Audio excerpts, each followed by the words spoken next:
Ladies and gentlemen, my name's Paul, and in this Limited video, we're going to be tackling a question.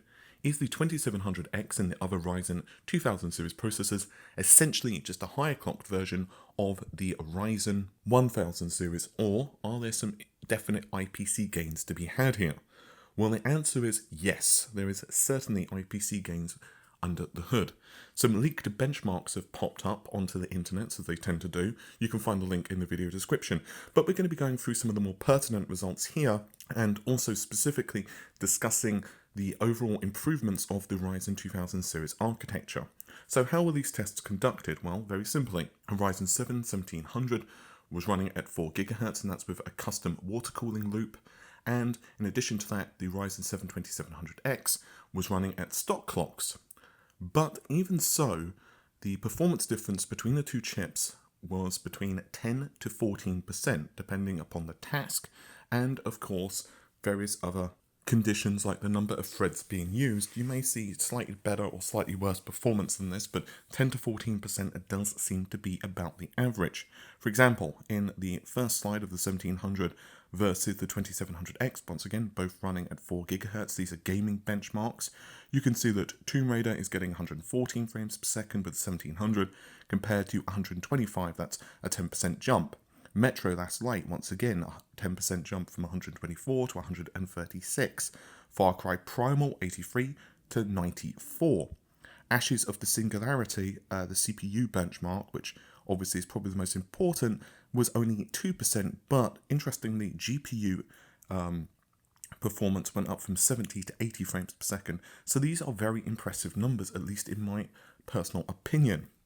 If we were to cycle through some of the other results, for example, let's start with PC Mark 10, digital content creation.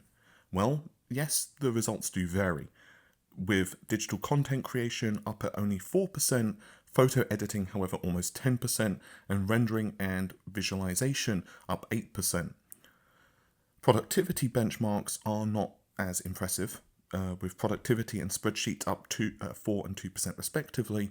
But on the other hand, we see a 7% on the last task, and 3D Mark Firestrike, once again, showing roughly the 10% mark, with some hitting 17%, while others are just hitting 4% improvement. But still, it's not bad at all, considering.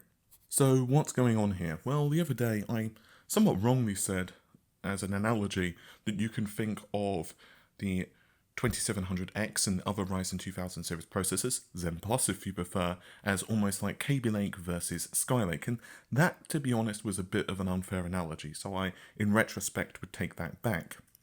There are a couple of reasons that we're seeing this improved performance. The first is that we have, of course, lower cache latency and also lower memory latency. Plus, in addition to that, you have better intercore communication. But finally, the very smart turbo functionality of the Ryzen 2700X and the other Ryzen 2000 series certainly will help to tip this into the new Zen Plus architecture's favour. Just the other day, we've already seen that the 2000 series overclocks like a champ. Admittedly, that is under liquid nitrogen, so that's pretty much the best possible circumstances you can have. But I do feel confident that overall, of course, the Ryzen 2000 series should, at least in theory, overclock better on average.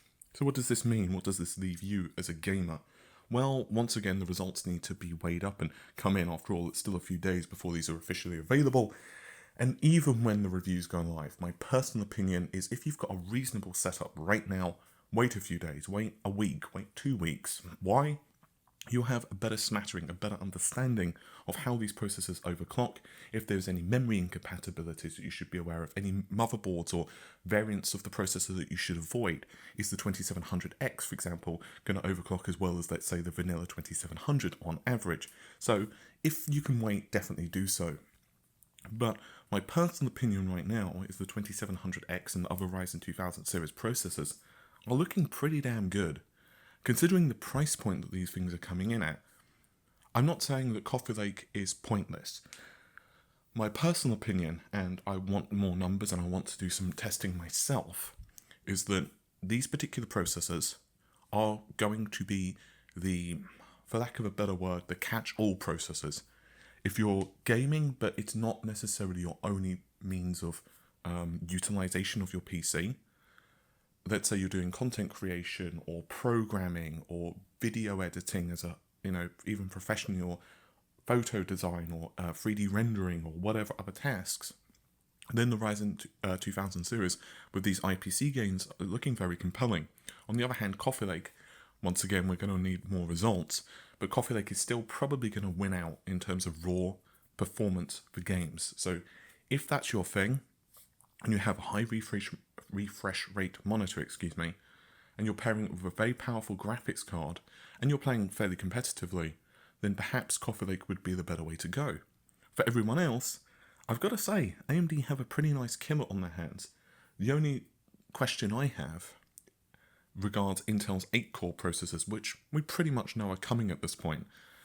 The question remains there is like, A, what's the price point of those going to be? And finally, what about the specifications? So, for example, the clock speeds, and of course, well, how is it going to compare to the 2700X? We're on the subject of AMD. There is also another rumour that has emerged, and this one is from videocards.com. Now, this slide was allegedly posted on PC Eva forums, but we don't know that for certain because it requires a paid membership, so it's a bit hard for people to check, and most folks, of course, are not just going to plonk down the cash to check out their forums. But from what the allegations are, it's supposedly an official presentation from the Gigabyte AORUS X470 motherboards. And it's rather interesting because, yes, we see all of the Ryzen chipsets that had been previously mentioned. For example, the X470, we've got the X370, the B350, you get the idea by now. But there is also an additional one known as the Z490. Now, the reason I was mentioning as well that you might want to wait for a little bit on buying the Ryzen 2000 series is because if you're running multiple graphics cards, while, yes, USB functionality remains the same, the number of SATA ports remains the same, the, overclocking, XFR2, all of that stuff remains the same between the 470 and the X470 and the Z490. There is one distinctive difference. What we have here is an additional 4 PCIe 3.0 lanes. So if you're running multiple GPUs or you're heavily utilizing I/O, that could be something that might be of interest to you.